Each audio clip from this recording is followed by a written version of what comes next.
종료주일에 관한 설명을 제가 작년에도 드렸고 또 올해 가을이었습니다. 작년 가을이었습니다. 종료주일의 의미에 대해서 조금 설명을 드렸었는데, 종료주일은 어떤 주일이라고 했습니까? 그걸 알고 있는 목사님과 여기 앉아있구나 이런 표정으로 저를 보시는데, 종료주일은 의미적으로 따지면 부활절 한 주 전 주일, 그러니까 고난주간이 시작되는 주간의 주일을 이야기합니다. 예수님 공생애를 마무리하시고 오늘 본문 읽은 대로 십자가 지시기 위해서 예루살렘으로 입성하시게 됩니다. 그 입성하실 때 예수님을 예루살렘에 있는 많은 사람들이 종려나무 가지를 흔들면서 환영하고 맞이했던 것, 그것을 우리가 기념하고 그런 예수님의 가시는 길을 우리도 생각하고 따르기 위해서 지키는 것이 종료주일이라고 말씀드렸습니다. 궁금증이 생기시죠? 왜 하필 허구많은 것 중에 예수님을 환영할 때 뭐 흔들 게 많지 않습니까? 오늘 우리들 같으면은 뭐 흔든다 그러면은 뭐 주로 태극기라든지 뭐 이런 걸 많이 흔들고 하는데요. 하필 종려나무 가지였을까? 사진을 좀 띄워주시겠습니까? 이 종려나무, 이스라엘 백성들에게는 굉장히 의미가 있는, 뿐만 아니라 근동지역 전체가 이 종려나무가 굉장히 의미가 있습니다. 이렇게 생겼습니다. 익숙하시죠? 보통 우리는 대추야자 이렇게 부르기도 하는데요. 다음 사진입니다. 뭐 이런 모습들 생각하시면 됩니다. 생긴 것처럼 나뭇가지가 굉장히 뻗어 있습니다. 여기 뭐 그렇게 뻗어 있나 하지만 오늘 우리나라가 아니고요. 중동 지역에 이 그늘도 많지 않았던 곳을 생각하셔야 되는 겁니다. 거기에서는 잎사귀가 크고 뻗어 있는 겁니다. 다음 사진입니다. 열매가 이렇게 생겼습니다. 그리고 많이 달리는 겁니다. 그래서 이 대추야자는 다산과 풍요의 상징이 되기도 합니다. 열매가 굉장히 많이 달리거든요. 그리고 이게 익으면 다음 사진입니다. 이렇게 됩니다. 그래서 아마 저기 여행 갔다 오신 분들, 터키라든지 성지순례 갔다 오신 분들이 저거 말린 거, 우리나라 무슨 건포도나 꽃감 같은 것처럼 된 거 아마 드셔보신 기억이 있을 겁니다. 그게 바로 종려나무 가지 대추 열매를 이야기하는 것인데, 왜 그러면 이 가지를 흔들고 맞이했는가? 원래는요, 자막입니다. 레위기 23장 40절에 보면 하나님께서 이스라엘 백성들에게 초막절을 지키라고 합니다. 초막절이 뭡니까? 유월절을 통해서 구원을 받고 이스라엘 백성들이 이 이집트, 애굽의 압제에서 출애굽한 날이 있습니다. 그 출애굽한 것을 기념하기 위해서 하나님이 제정하신 것이 초막절이었는데, 이 초막절을 지키라고 할 때 첫날에는 너희가 아름다운 나무 실과와 종려나무 가지와 무성한 나무 가지와 신의 버들을 취하여 너희의 하나님 여호와 앞에서 1일 동안 즐거워하라. 그들이 집을 버리고 광야로 나왔지 않습니까? 광야에서 초막을 짓고 장막을 짓고 살기 때문에 그때는 이 나뭇가지로 얼기설기 텐트를 쳐놓고 거기서 일주일 동안 지내면서 하나님이 베풀어 주신 이 출애굽의 구원을 기뻐하는 날이 초막절. 이 초막절에 사용됐던 게 종려나무 가지였습니다. 그런데 이렇게 사용하던 게 이게 바벨론 포로기를 거치면서 나라가 망한 다음에요, 이 이스라엘 백성들이 나라가 망했으니 하나님의 구원을 기다리겠죠. 하나님의 구원, 그러면 출애굽했던 그 구원이 생각이 날 거고, 그래서 그때부터 이스라엘 백성들이 이 종려나무 가지를 하나님의 구원의 상징으로 생각을 하고 이것을 사용하기 시작을 한 것이었습니다. 그래서 이 종려나무 가지가 이스라엘 백성들에게는 이 풍요와 다산의 상징에서 그들에게는 구원의 상징, 하나님이 자신들을 구원하시고 그것의 상징으로 바뀌어졌다는 겁니다. 그러면 오늘 또 본문에 보시면 이스라엘 백성들이 또 예수님이 들어가실 때 예수님에게 종려나무 가지를 맺히면서 13절에 보면 주님을 부를 때 뭐라고 부르고 있습니까? 찬양하는데 호산나라고 찬송을 하고 있습니다. 도대체 이 호산나는 도대체 무슨 말일까? 구약 성경에 호산나라는 직접적인 단어가 나오지를 않아서 아무리 찾으셔도 없으실 겁니다. 이게요, 히브리어입니다. 히브리어.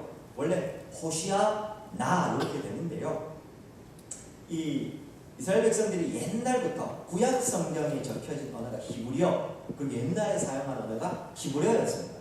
그런데 이 나라가 망한 다음에 바벨론 포로로 가면서 이 사람들이 이 포로기 생활을 하는 동안에 히브리어를 거의 잊어버립니다. 이 2대, 3대, 4대까지 내려가니까 그런 거죠. 그러면서 그때 사용됐던 아람어를 주로 사용하게 됩니다. 그런데 구약 성경은 히브리어로 적혀 있죠. 히브리어를 사용하긴 하지만 아람어를 주로 사용하는 겁니다. 예수님 당시에도 예수님도 엘리 라마 사박다니 달리다 붐이라고 해서 여기가 아람어입니다. 아람어를 사용을 하셨거든요. 그 호시아 나라고 하는 히브리어를 아람어로 어떻게 부르냐면 호산나 이렇게 되고, 신약의 언어는 뭡니까? 신약 성경은 헬라어로 적혀집니다. 그래서 그 호산나를 헬라어로 그대로 적은 게 오늘 성경에 호산나가 되는 겁니다. 목사님, 그럼 갑자기 헬라어가 어디서 나옵니까? 예수님 당시에 이 이스라엘을 포함한 로마가 세계를 지배하고 있었지만 로마 사람들은 라틴어를 사용했습니다. 그래서 로마 군병들은 주로 라틴어를 얘기했는데, 라틴어와 함께 로마가 지배하던 사회에 공용어가 하나 있었습니다. 그게 헬라어, 그리스어요. 그래서 신약에 보시면 사도 바울이 복음을 전할 때 헬라어로 복음을 전하는 장면이 나옵니다. 그러니까 아람어, 히브리어, 헬라어, 라틴어가 혼재하고 있었던 것이죠. 그래서 성경에 읽다 보면 아람어가 막 히브리어로 적혀 있을 때 아람어가 되고, 그게 막 헬라어로 적히고, 이렇게 복잡한 과정을 적게 되는데, 자, 아무튼 우리 호산나는 무슨 뜻인가? 그럼 호시아나라는 말은요, 호시아나 이렇게 두 개가 떨어져 있는데, 호시아나는 어디서 들어보셨습니까? 호세아, 여호수아 같은 말이고, 이게 신약으로 넘어오면 예수로 바뀝니다. 예수라는 말은 아시죠? 마태복음 1장 21절에 보면 이름을 예수라 하라. 그 다음에 이 이름의 뜻이 뭡니까? 제가 자기 백성을 그래서 구원할 자, 구원이라는 말입니다. 이제 구원해 주십시오. 구원, 이런 의미가 있습니다. 거기에 호시아, 거기에 나아가 붙습니다. 지금이라는 뜻입니다. 그러면요, 호산나는 뜻이 뭐겠습니까? 지금 구원해 주십시오 라는 말이 됩니다. 자막입니다. 시편 118편 25절에 보면 여호와여 구하옵나니 이제 구원하소서. 이제 구원하소서가 무려 호산나입니다. 여호와여 우리가 구하옵나니 이제 형통하게 하소서. 시편 118편은요, 건축자의 버린 돌이 모퉁이 돌이 되었다고 하는 메시아 구절인데요, 여기에 나오는 이 호산나, 본래는 이스라엘 백성들이 호산나는 말을 찬양으로 사용하는 게 아니고요, 제사를 지낼 때, 하나님 앞에 제사를 지낼 때 요제, 거제라고 해서 제사를 지내는 형식이 있습니다. 거제는 이 거제물, 이 제물을요, 하나님 앞에 이렇게 걸어 올리는 게 거제라고 하고요, 요제는 앞다리 뒷다리 들고서 하나님 앞에 이렇게 흔드는 겁니다. 우리가 이렇게 왔습니다 하는 제사의 방식이 있는데, 그 방식에서 요제를 드릴 때 하나님 앞에 우리를 이제 구원해 주십시오. 내가 죽을 죄인이지만 하나님 앞에 구원받기를 원합니다. 탄원하는, 하나님 앞에 탄원해요. 그걸로 호산나 했던 겁니다. 근데 마찬가지로 나라가 망한 다음에 이 호산나라고 하는 이 하나님을 향한 구원의 기도가 이제 하나님의 참된 구원을 바라는 외침으로 바뀌게 되고, 오늘 메시아가 오실 때 이 예수님을 메시아로 사람들이 맞이하면서 종려나무 가지도 흔들고 호산나라고 찬양을 하고 있었던 겁니다. 나도 아주 궁금한데 왜 그런 이야기를 길게 하느냐, 참고하시고 잊어버리시지 말라고요. 그냥 이건 상식으로 알고 계시면 좋을 것 같습니다. 자, 아무튼요, 이 예수님을 이스라엘 백성들이 오늘 13절에 보면 종려나무 가지도 흔들고 호산나라고 찬양을 하고 있는 걸 보니까 예수님을 참된 메시아로 그들이 받아들였던 것 같습니다. 오늘 우리도 종료주의를 맞이하며 우리에게 오셨던 예수님을 이 맞이하는 것이 종료주의의 의미가 됩니다. 단, 오늘 본문에서도 살펴보겠지만 이스라엘 백성들은 예수님을 환영하고 맞이하지만 나를 구원하시고 온 세상을 구원하시는 참된 메시아가 아니라 다윗의 왕국을 회복하는 정치적인 메시아, 자신들의 욕망을 채워줄 메시아로 오해하고 혹은 예수님을 잘못 받아들였고 외치고 있는 겁니다.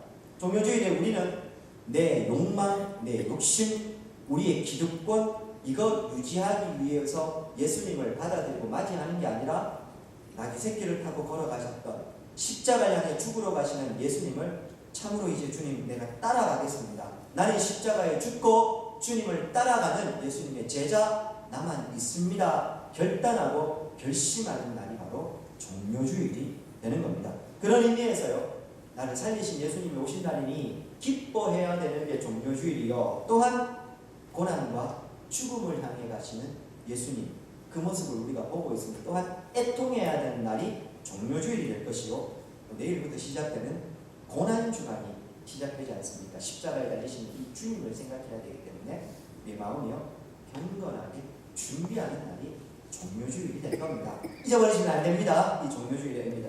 자, 이제 본문으로 좀 가겠습니다. 오늘요, 저는 오늘 본문 속에서 나귀 새끼를 타고 죽으러 오시는 이 예수님을 맞이하는 두 부류의 사람들에 대한 이야기를 하려고 합니다. 첫 번째 부류의 사람들이 9절부터 11절에 등장을 합니다.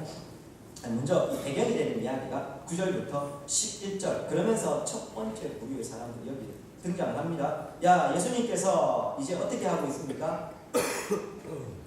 베다니에 이르셔서 예루살렘으로 들어가시려고 합니다. 유대인의 9절 보십시오. 유대인의 큰 무리가 예수께서 여기 계신 줄 알고 오니 이는 예수만 보기 위함이 아니요 죽은 자 가운데서 살리신 나사로도 보려 함이었더라, 그렇게 이야기를 하고 있습니다. 예수님이요, 본문에 보시면 오늘 이제 여기가 베단인데요, 이 베단이라는 곳에 이르러 계시고, 이 베단이는 이전에도 몇 번 설명을 드렸습니다. 기억나시는지 모르겠는데 사진을 좀 띄워주시겠습니까? 이스라엘에서요, 이 예루살렘을 가려고 하면 반드시 감람산을 넘어가야 합니다. 보시면 저 위에 감람산이 보이시죠? 그리고 그 옆에 예루살렘도 보이시죠? 감람산은 해발고도가 815m, 예루살렘은 754m, 그냥 높은 위치에, 고지대에 위치해 있습니다. 관문 도시인 여리고를 거쳐서 이 예루살렘까지 가려면 감람산의 거친 길을 올라가야 하는 겁니다. 그리고 그 감람산의 중턱 위에 있는 도시가 베다니 벳바게라는 도시였고, 이 감람산은 말 그대로 감람나무가 많았기 때문에 감람산이라 한다. 다음 사진입니다. 그래서 이렇게 됩니다. 보이시죠? 베다니, 벳바게, 예루살렘, 그렇게 해서 아주 가까운, 제가 그래서 거리가 어느 정도로 했습니까? 여기서 우리 교회에서 독리교회 정도 좀 떨어져 있습니다. 보통 아무리 길이 험해도요, 1시간 이내에 누구든지 다 오갈 수 있는 거리가, 이 거리가 요 베다니에서 예루살렘까지의 거리였다고 이야기를 합니다. 자, 아무튼 예수님께서 베다니에 이르신 다음에 예수님께서 여기서 나귀 새끼를 타고 이 예루살렘으로 들어가시게 됩니다. 근데 예수님께서 이 나귀 새끼를 어떻게 구하셨는지 우리 잘 알고 있습니다. 어떻게 구했습니까?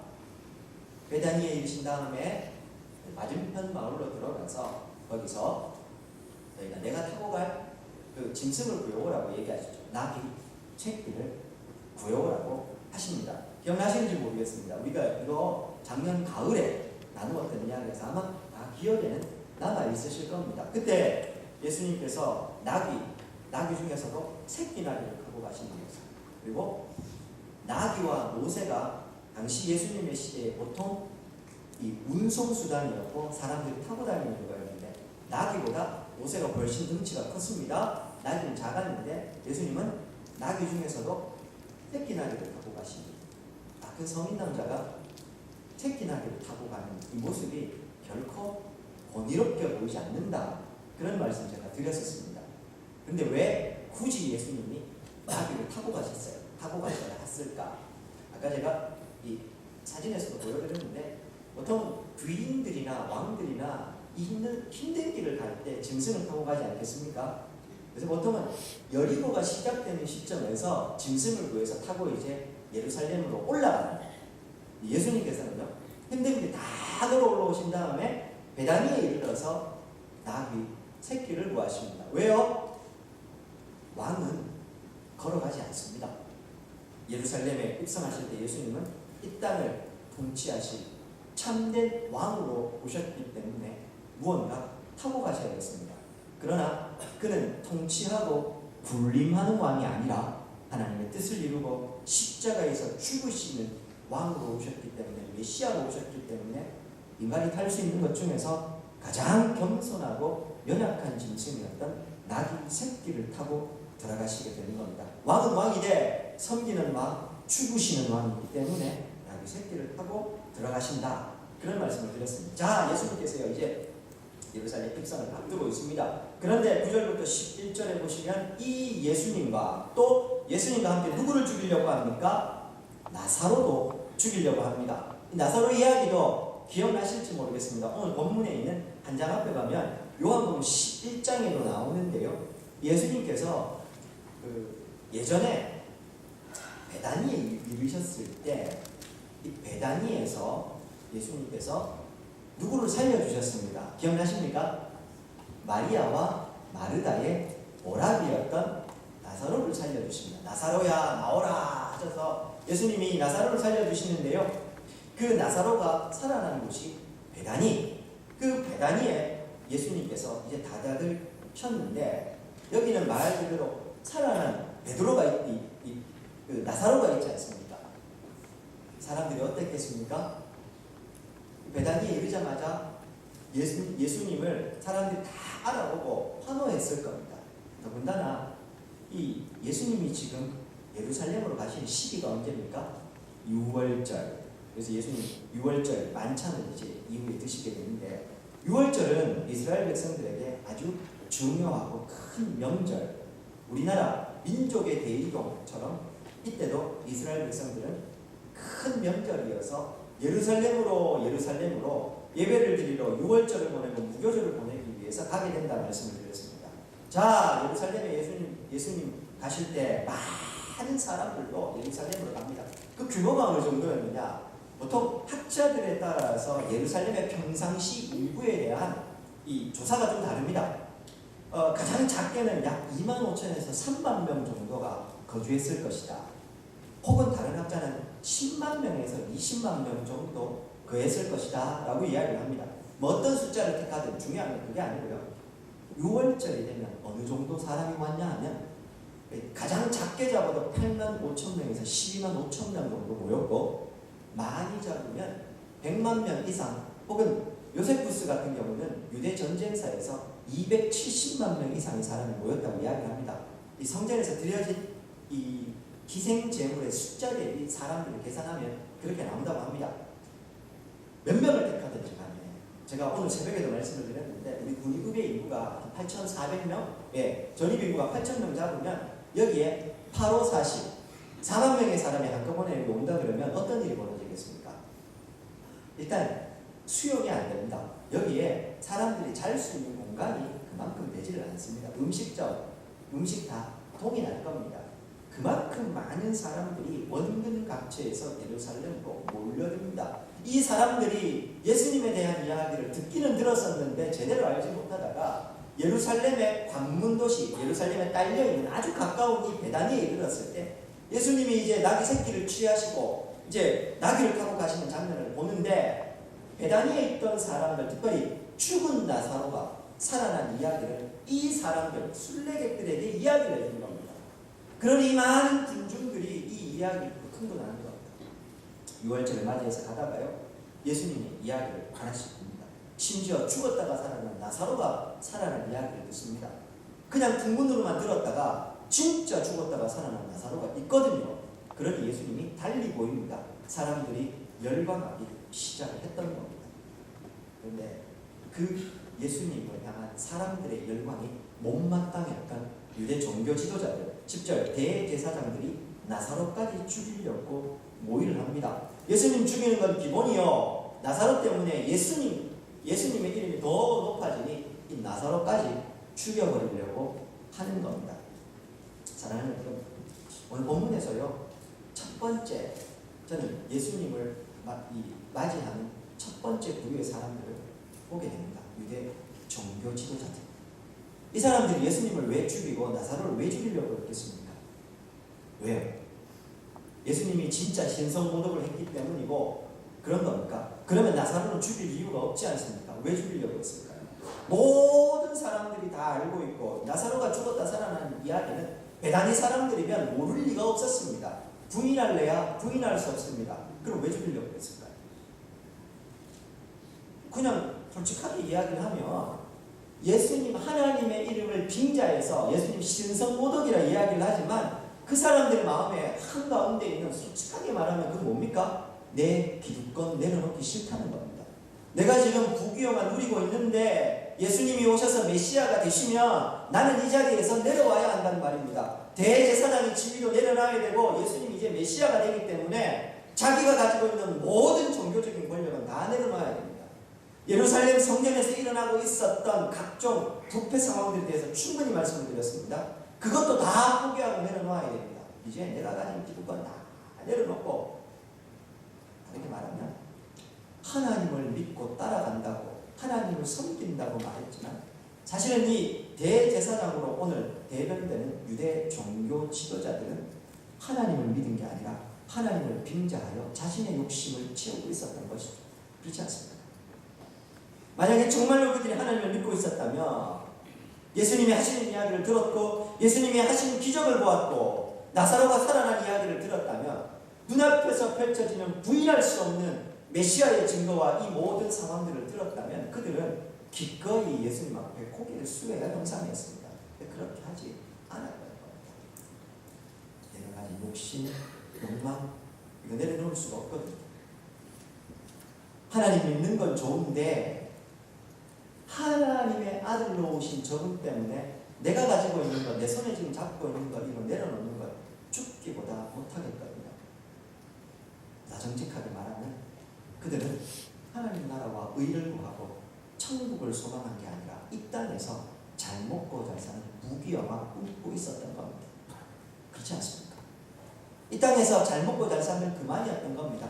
천국 들어가는 건 두 번째 문제고 지금 여기서 나는 잘 먹고 잘 살아야 되겠다는 겁니다. 그러니 이거 내려놓을 수가 없었던 겁니다. 첫 번째 유대 종교 지도자들로 대표되는 아무리 하나님의 말씀이 선포돼도 나는 이 땅의 부귀영화 포기할 수 없습니다 하는 사람. 더 충격적인 사실은요. 본문에 보시면 12절 보십시오. 이튿날 예수님 베다니에서 하루 묵으시고 이튿날 예루살렘에 들어가시는데 예수님을 향해서 열광하는 사람들이 누굽니까? 예루살렘 사람들입니까? 아니면 순례객들입니까? 12절 다시 한번 보십시오. 이튿날에 명절에 온 큰 무리가 라고 성경은 이야기를 하고 있습니다. 다시 말해서 예루살렘 사람들이 아니라 예수님을 향해 열광한 사람들은 명절을 세로 이 유월절을 지키기 위해서 왔던 사람들이 예수님을 향한 열광을 하고 있었던 겁니다. 무슨 말일까요? 우리 교회에서 동리 정도 떨어진 곳에 베다니가 있다고 했습니다. 거기서 지금 나사로가 죽었다가 살아난 겁니다. 예수님이 예루살렘에 어느 날인가 오셨다가 그를 살려냈고 그 소문이 예루살렘에 들리지 않았을 리 없습니다. 베다니와 벳바게는요 순례자들의 도시가 불려졌습니다. 예루살렘에 가는 사람들은 반드시 거쳐야 될 마을이었습니다. 그들이 거기를 지나오면서 혹은 거기에서 들려진 소식 모를 리 없었습니다.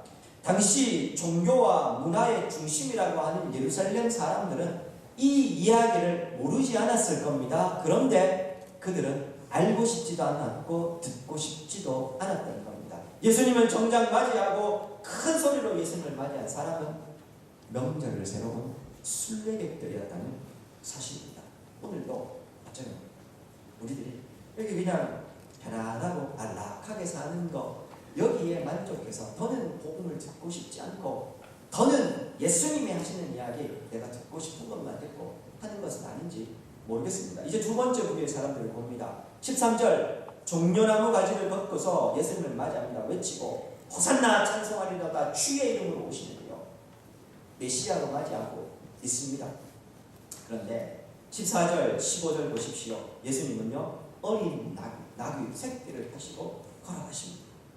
근데요 15절에 보시면 이는 기록된 바 시온 따라 두려워하지 말라 보라 너의 왕이 나귀 새끼를 타고 오신다 함과 같다. 이게요 스가랴서에 나옵니다. 오늘 우리 교동문으로 읽으셨던 내용입니다. 이 스가랴서에 보면요 어떻게 적혀있냐면 이 스가랴서 자막입니다. 9장 9절에서 10절까지인데요 이 자막을 보시면서 저와 함께 한번 쭉 따라 읽어보시기 바랍니다.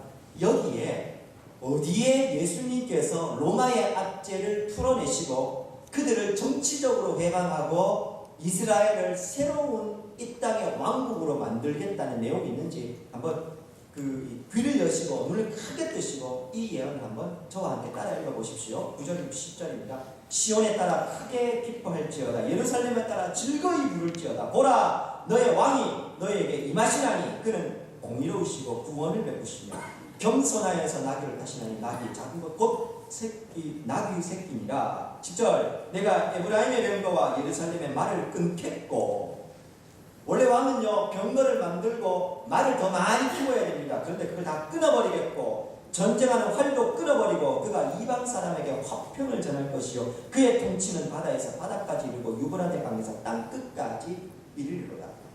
예수님이 하신 이야기도 그렇고 구약 성경에서 예수님을 향해서 예언한 그들도 그렇고 그 어디에도 예수님이 그들을 향한 로마의 압제를 끊고 정치적으로 예수님이 그들을 해방시키겠다는 구절이 없습니다. 예수님을 향해서 오늘 종려나무가지 흔들고 환호하는 이 사람들이 오늘 이 구절을 정확하게 모르는 사람들이었을까요? 아니요. 유대인들은 어릴 때부터 성경을 배웠던 사람들, 성경의 거의 모든 내용을 다 암기하고 알고 있는 사람들이에요. 우리보다 훨씬 성경에 대한 지식이 많은 사람들. 근데 그런 사람들이 이 메시아의 예언 구절 몰랐을 리 없습니다. 근데 이 똑같은 구절을 보고 그들은 이 화평을 전쟁으로 다 굴복시킬 거라고 믿었다는 겁니다. 예수님은 오히려 전쟁하는 활도 끊어버릴 거라고 이야기를 하고 있는데, 그들은 예수님을 지금 맞이하고 있지만 예수님이 나귀 새끼를 타신 것도 보지 못했습니다. 아니 눈은 보였겠죠. 보고 싶지 않았다는 겁니다. 그는 겸손하여서 저렇게 타고 오신다고 믿었을까요? 예수님이 하시는 이야기 듣지 않았습니다. 예수님이 메시아임을 인정하는데 예수님이 죽으시는 이야기에 대해서는 귀를 막아버렸습니다.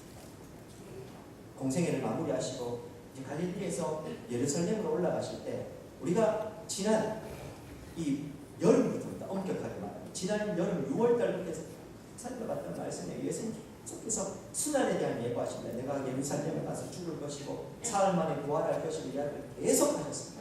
제자들도 들었고 사람들도 들었습니다. 이 군중들도 들었습니다. 그런데 그 이야기 듣기 싫었던 겁니다. 들었지만 모른 척했던 겁니다. 그리고 이 예수님을 반영합니다. 어떻게 해요?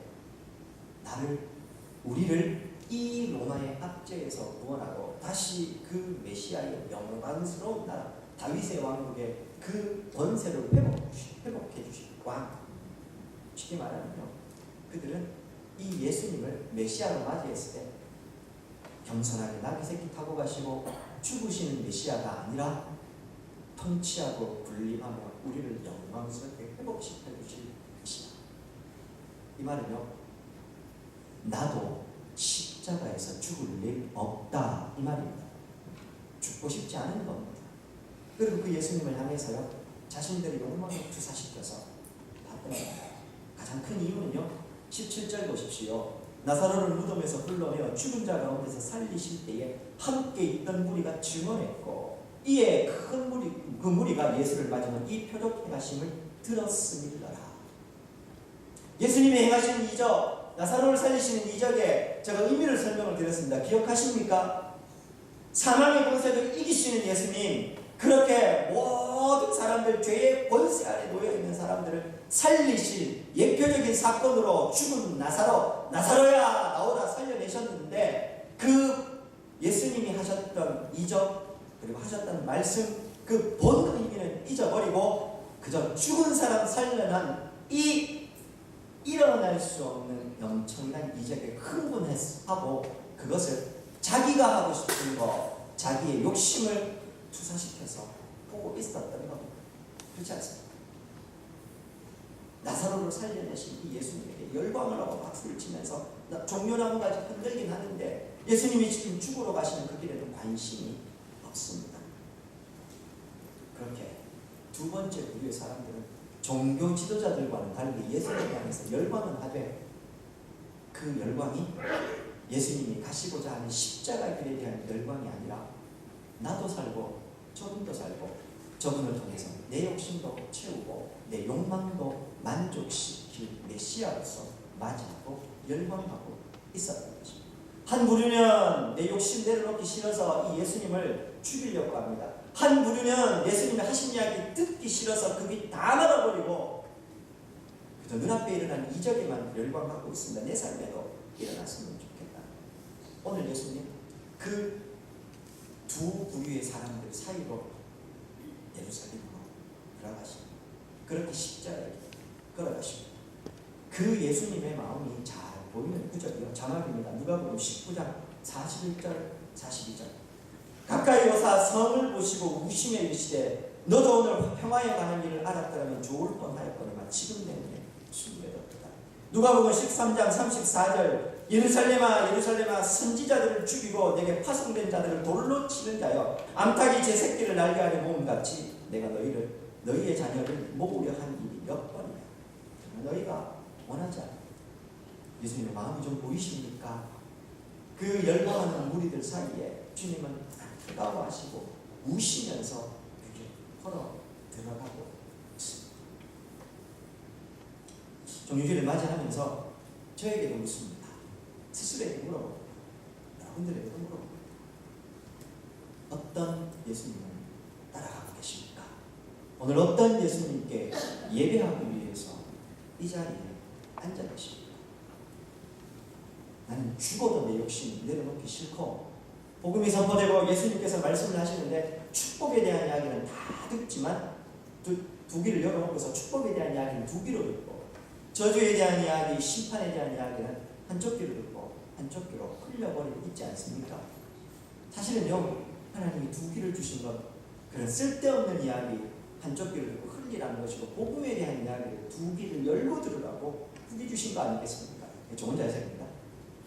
사랑하는 여러분, 오늘 이 예수님 따라가는 이 길, 우리 제대로 따라가고 있는 거 맞습니까? 겸손하게 나귀 새끼 탑시고 십자가에서 죽으러 가시고, 그리고 우리들 보고도 얘기하십니다. 너희들도 겸손하게 나귀 새끼를 탈 것이요 자기 십자가 지고 나와 함께 죽으러 가라고 말씀하고 계십니다. 작년 가을에 말씀드린 거 다시 말씀드려야 되겠습니다. 영광만 이야기하는 복음, 물질적 현세적 축복만 말하는 복음, 세속적 출세만이 하나님의 축복이라고 말하는 사람의 욕망을 포장한 복음, 거짓말입니다. 그런 복음 세상에 없습니다. 예수님은 그런 거 이야기하신 적도 없고 우리들에게 그것이 복음이라 가르쳐 주신 적도 없습니다. 사람들이 만들어 놓은 허상입니다. 만약에 그 복음을 생각하시고 내 자녀 축복받고 나도 잘되고 우리도 잘되고 우리 교회 크게 짓고 이런 것만 생각하고 군위 장로교에 오셨으면 잘못 오셨습니다. 제가 목회를 마치는 순간까지 그런 복음에 대해서 이야기할 일도 없고 성경 그 어디에도 그런 이야기 하지 않습니다. 오늘 종료주일을 맞이하면서 우리가 따르고 있는 이 복음, 내가 믿고 있는 이 복음이 무엇인지 오늘 우리 다시 생각했으면 좋겠습니다. 발음하는 백성들 사이에서 고독하게 걸어가고 계시는 이 예수님 따라갈 준비되어 있지 않으면 우리의 신앙 좀 다시 생각해봐요. 오늘요, 교회가 화려함을 이야기합니다. 얼마나 화려한지 모릅니다. 교회 건물도 얼마나 화려하게 짓는지 모릅니다. 그 교회의 건물을 보면서요, 얼마나 많은 사람들이 하나님께 영광이라고 이야기를 합니다. 수많은 교회의 행사들의 그 화려한 모습을 보면서 하나님께 영광이라고 이야기를 합니다. 예, 그것도 하나님 앞에 영광이 될 수 있습니다. 그러나 유럽 가보셨습니까? 중세 교회의 영광의 극치였던 유럽 그 성당, 그 교회 건물들 보셨습니까? 우리 마음의 중심이 그 건물에 흔들리고 있고 그 화려한 찬양과 그 엄청난 규모에 흔들리고 있으면 내가 가진 복음 다시 생각해 봐야 됩니다. 종교개혁의 시대예요. 우리가 종교개혁에 따르고 있는 칼빈이 교회 내에서요, 찬양에 대해서 이야기를 할 때 그 찬양에 꾸미문 같은 거 있죠. 온갖 음악적 기교까지도 다 없애버리고 못하게 놨습니다. 이유가 있습니다. 꼭 그 음표에 마음이 빼앗겨서, 멜로디에 마음이 빼앗겨서 하나님을 찬양하는 이 본질, 이거 잊어버릴까봐 그렇게 꾸미문도 없애버리고 음악에 모든 사람의 감정적 요소를 흔드는 것들 다 없애버립니다. 그리고 아주 소박하고 단박하게 합니다. 더 말씀드리고 싶지만 길게 말씀드리지 않겠습니다. 우리는 누구의 후예입니까? 중세교회의 후예입니까? 종교개혁에 살았던 개혁주의자들의 후예입니까? 우리 교회가 지향하는 것은 중세교회입니까? 아니면 개혁주의 걸어갔던 우리 믿음의 선배들의 길, 그거 지향하고 있습니다. 잘 생각해보고 우리의 삶을 다시 돌아보아야 합니다. 사랑하는 여러분, 오늘 예수님을 향해서 호산나 다윗의 자손으로 오시려니요 이 종려나무 가지고 들고 흔들고 맞이하는 사람들, 우리가 정말 예수님을 따라서 십자가 지고 따라갈 준비가 되어 있다면 우리 흔들어도 됩니다. 괜찮습니다. 그러나 그 속에 나는 죽기 싫고 죽어도 죽기 싫고 예수님이 이야기하는 축복, 영광만, 아니 예수님 사실 그런 거 얘기할 적도 없는데 그것만 나는 받아들이고 가겠습니다 하는 마음으로 오늘 종려나무 가지 걷거들고 찬양하고 있다면 차라리 우리의 찬양을 멈추어야 합니다. 토마스 왓슨이라고 하는요, 그 설교자 스펄전이 자신의 설교에 이 롤 모델로 삼고 스승이라고 말하는 청교도 시대에 살았던 이 탁월한 설교자가 있습니다. 토마스 왓슨이 오늘 새벽에도 제가 잠깐 말씀드렸는데 경건한 우울이라는 단어를 좀 뺄까요? 경건한 슬픔, 모든 성도가 가져야 될 6가지 슬픔에 대해서 이야기를 합니다. 왜 갑자기 슬픔에 대해서 이야기를 할까요? 하나님을 따라가려고 애쓰고 하다 보니까요, 내 속에 있는 뿌리 깊게 내려있는 이 죄를 보면서 슬퍼하는 겁니다. 기뻐할 수 없는 내 자신을 보면서 슬퍼하는 겁니다. 하나님이 주시는 참된 기쁨이 있는데 그 기쁨 너머에 나를 위해서 죽으신 예수님의 십자가가 보이니 기뻐할 수만은 없어서 또 슬퍼하는 겁니다.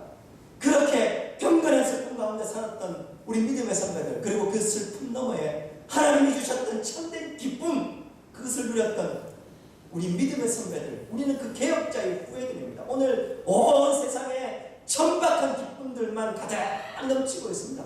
수많은 사람들이 하나님의 이름을 빙자하여서 온갖 세상이 이야기하는 천박한 기쁨들이 기뻐하면서 살기만 살 뿐, 정작 오늘 십자가 나귀 새끼 타고 죽으러 가시는 그 주님을 따라갈 사람들은 없어 보입니다. 오늘 우리는 어떻게 해야 되겠습니까?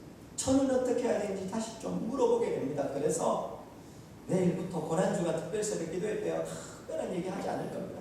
가상칠은 7가지 가지고 할까 고민하다가요, 아니 그건 다음에 하자. 그냥 우리 다 마가복음 하면서 살펴봤던 이야기지만 다시 월요일부터 하루 십자가를 향해서 걸어가신 이 주님 하지만 당당하게 그 길을 우리도 곱씹어가면서 따라가자는 거예요. 그래서 내 속에 있는 온갖 온갖 겁먹던 것들, 이 복음 아닌 것들 하나씩 제하면서 이 고난주간 보내보자는 겁니다. 그럴 때 주님을 따라갔습니다. 좋겠습니다. 오늘 마지막 19절에 보시면요, 바리새인들이 이 모습을 보면서 뭐라고 했습니까? 볼지어다, 너희 하는 일이 예수님 지금 죽이고 나사로 죽이려고 하는 게 쓸데없다. 왜? 모든 사람들이 온 세상이 다 그를 따라가고 있다. 틀린 이야기입니다. 사람들의 잘못된 환호를 보면서 겉모습만 보고서 이야기를 하고 있는 것 아닙니까? 이 환호는 곧장 분노와 실망으로 바뀌고 예수님이 십자가에 못 박아버립니다. 그러나 오늘 이 이야기는 19절에 있는 이야기는 또한 동시에 이 땅에 재림주로 오실 때 이 바리새인과 대제사장을 포함한 헛되이 주님을 따랐던 사람들이 하게 될 이야기입니다. 우리가 살았던 모든 삶이 헛되다.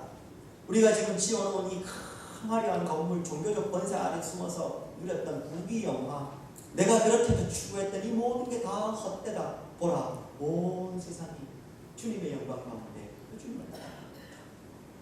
그렇게 하게 될 겁니다. 지금 이 순간 바리새인들이 한 이야기는 틀렸지만 주님이 참된 메시아로 이 땅에 오실 그때는 이 이야기야말로 그들이 참으로 하게 될 이야기가 될 겁니다.